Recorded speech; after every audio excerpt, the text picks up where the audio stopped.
South Korea says it's still awaiting North Korea's response to President Moon Jae-in's speech in Berlin last week, in which he called for dialogue and peaceful ties. Seoul's Unification Ministry has signalled that it's ready to arrange talks as soon as Pyongyang gets in touch. Kwon Jang-ho reports. Before the G20 Summit last week, President Moon Jae-in laid out his vision for re-engagement with North Korea during a speech in Berlin. The key points of the Berlin Declaration, as it's being dubbed, were to seek reunions in October for families separated by the Korean War, to suspend hostile activities on the inter-Korean border, and to have North Korea involved somehow in the Pyeongchang Winter Olympics next year.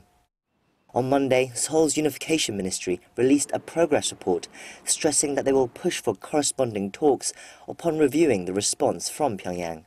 However, 4 days since the speech, there has so far been no official word from the regime.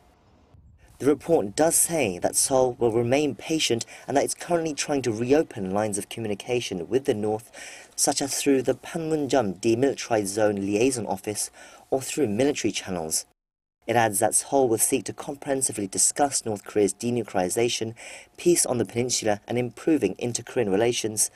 But it also warns that if the regime does not stop its nuclear and missile tests, they will work with the international community to seek stronger sanctions and pressure. In the meantime, the report goes on to say that Seoul will encourage civic groups to reach out to North Korea and push for humanitarian and cultural exchanges. So far, the Unification Ministry has allowed 50 civic groups to contact the North, but they've had minimal response. Kwon Jang-ho, Arirang News.